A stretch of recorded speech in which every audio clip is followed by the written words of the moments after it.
Jagex once again increased the membership price for Runescape and the community is in uproar about it. But what did we expect? Did we really think they'd remove Treasure Hunter and not increase the membership prices?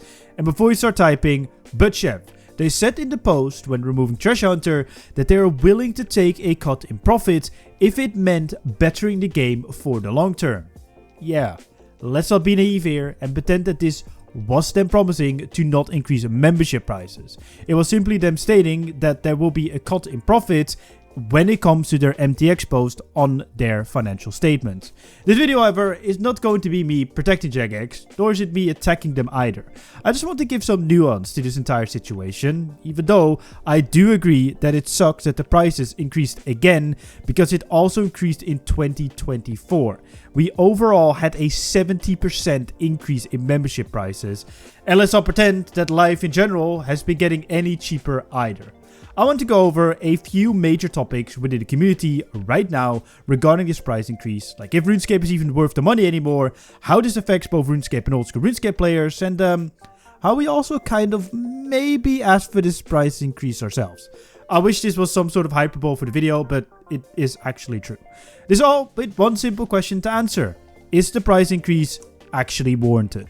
Leave a like in the video to help me out, subscribe if you're new as we're still trying to get to 15,000 subscribers by the end of the year, and enough yapping, my name is Chevalric, and let's talk about membership price increases. Alright, so what do these price increases look like? First of all, Jagex removed the 6-month membership package, and you're now only able to get a 1-month or 12-month subscription. The 1-month subscription went up with roughly $1/euro/pound a month, and the 12-month subscription went up roughly $2.50 euros or pounds a month. So, in my case, paying in euros, a year's membership used to be 90 euros and it's now 120, which is an increase of 33%, and the monthly price increased by 8%. These are all obviously in euros. On screen, you've been seeing a nice little overview, courtesy of the GOAT himself, Mr. Protox, to see what this means in your respective currency. To put this price change into perspective, if you drink 1 Red Bull less a month, you're able to cough up the extra money for a monthly subscription, and for 1 less takeout a year, you got the extra money to pay for a year's membership. The reason why I give this silly comparison is because people act like this price increase suddenly makes the game incredibly unaffordable. I can obviously not look into your finances, but I confidently say that everyone who was able to pay the previous rates should be able to pay for the new ones, because if you're being honest with yourself, as I do the exact same, we all spend money on things we might not truly need. That Red Bull, a Starbucks coffee, a beer to pop, a takeout, whatever it might be. If you truly want to play RuneScape, I think you can cut one of those out one time and pay for a membership. Before we get into my opinions on this and tackle some of the earlier mentioned topics, there is one aspect of these changes that we also need to cover, and those are the grandfather rates. Grandfather rates are a business strategy where existing members keep their old, lower prices, whilst new members pay the higher current rates. The main goal of this is to increase customer loyalty amongst the older players and manage the backlash from price increases. It's a strategic balance between maintaining revenue from long-term users and maximizing profits from new users. The way this worked for RuneScape is as follows. If you subscribed in 2014 and paid €6 a month for a membership, you'd still be paying that today. This is kind of still a thing, however, there's a very important detail that is changing regarding these rates, and that is your ability to switch between a monthly plan, a yearly plan, and your ability to cancel. Before these changes, you could pretty much always keep your monthly grandfather rate no matter what type of subscription you'd have, or even if you had a subscription at all. This will no longer be the case, and the only way to keep your cheaper membership is to have an active, reoccurring monthly subscription. Once that is no longer renewed, you will be paying for the new higher rate for your membership and will never be able to get your grandfather rate back. Whilst it does suck, and quite frankly is quite scummy that Jagex requires you to have a reoccurring monthly membership moving forwards, at the same time, they're also not legally required to give you a grandfather rate in the first place. The worst part is not even them slowly trying to phase this out, but more so trying to squeeze more money out of the grandfather rated people. This is not financial advice, by the way, but if you do have grandfather rates and are not really actively playing, try to figure out if it's actually worth your money to keep these lower rates going by paying for a monthly subscription, or if it's financially more viable to just buy months of membership whenever you do actually want to play. This change in grandfather rates is a business strategy to make you feel like you should keep the subscription running, making you pay more in the long term, so please be careful about it. So is a membership even worth it anymore? Many people recently would give the lack of Premier membership incentives, like no more Premier artifact, monthly drops, etc., as an argument for it not being worth it anymore. But like I said in my video discussing those changes a couple weeks ago, if those are your reasons to pay for a membership, you might not be playing the game for the right reasons and just want easy freebies to skip progression. The worth of the game should never come from such cheap retention bait handouts like Premier Artifact, but should come from the quality of the game itself and the update it receives. Whilst I can't decide for everyone watching if the game is worth it to you, the way I like to look at prices is how many hours am I getting out of a game. For example, the average AAA title, like Call of Duty or Assassin's Creed, when I'm lucky, I'm getting about 50 to 60 hours out of it. With games costing about €70, this means that I'm paying more than €1 an hour to play these games.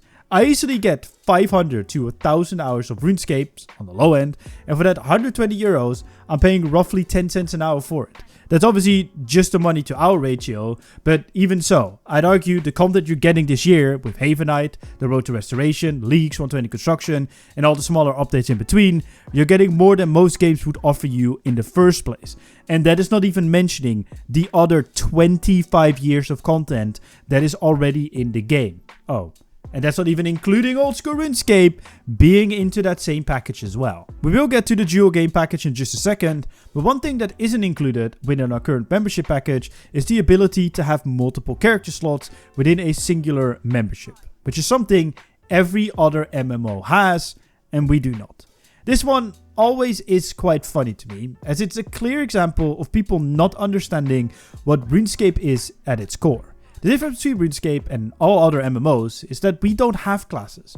RuneScape is designed so that you can start an account and do all pieces of content if you wanted to. In many other games, playing a certain class allows you to have specific storylines or gameplay experiences that you can only have when you pick that specific class. So to experience the full game, you have to play multiple classes.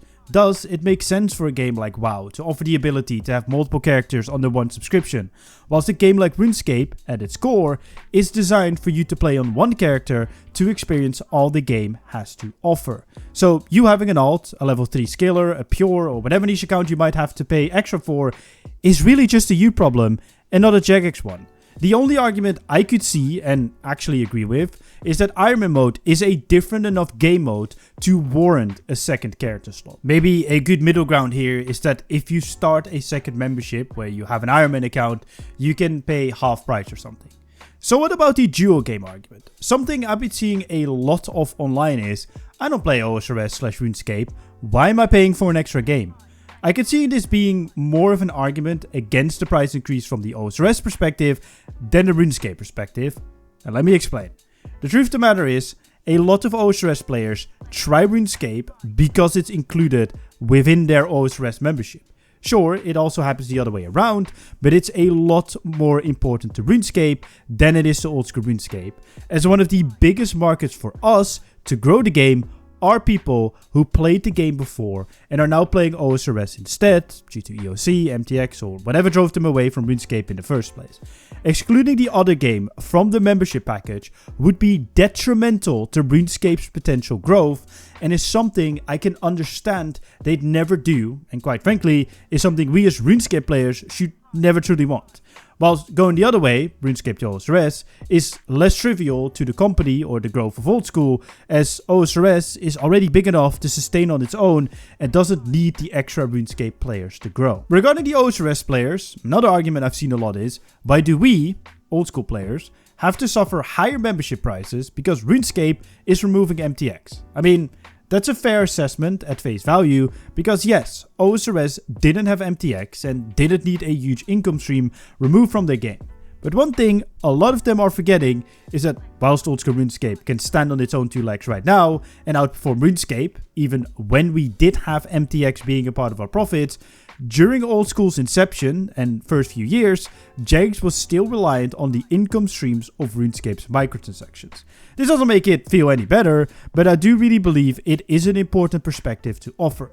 We just so happen to share the same owners in Jagex, and their aim is to maximize profits. They understand that long term it is better for RuneScape to not have microtransactions, and are hoping that the game will grow enough to sustain on membership prices alone in the future.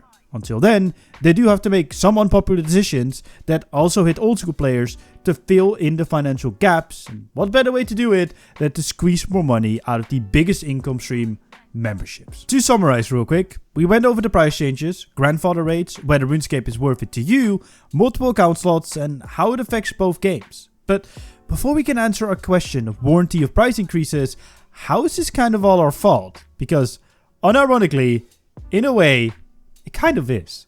Back in 2024, Jagex ran a survey where there was a literal question asking us if we would be okay to pay more for memberships if that meant them removing Treasure Hunter. If you read some of the replies on that Reddit thread that they posted the survey on, which the survey itself is obviously no longer available, or look at videos of that time, everyone seems to agree that it would be a fair trade-off. So what the fuck happened to that energy then? Yes, I'm aware that in 2024 there was already a price increase, but Treasure Hunter wasn't removed then, and I guess it was just not enough.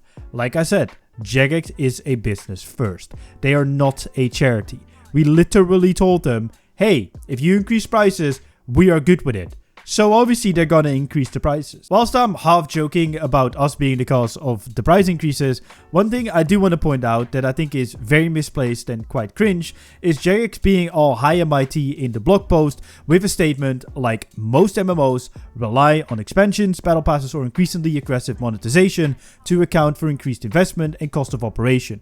We believe in a simple subscription-led approach that delivers incredible value while supporting continued improvements for our games and services. Jagex, let's not pretend here that you haven't been milking your players absolutely dry for the last 13 years with Treasure Hunter. Even if in essence this statement is true in our current situation, you still did milk your players dry for the last 13 years. So let's answer the question of the video then. Is this price increase actually warranted? If you look at it completely detached from emotions, sure. The value of the products you're getting is still very much worth it in my opinion, from all the existing content to all the new content coming up. And even if you're not playing the other game, you are still getting 2 games for the price of 1, and having this being a part of the deal is simply too detrimental to RuneScape's potential growth to get rid of. However, I do want to say 2 things to Jagex however. First of all, acting all high and mighty about this and just having memberships is probably not the right approach by comparing yourself to other games that do shitty business practices when you have been doing that yourself for years and years and years upon end.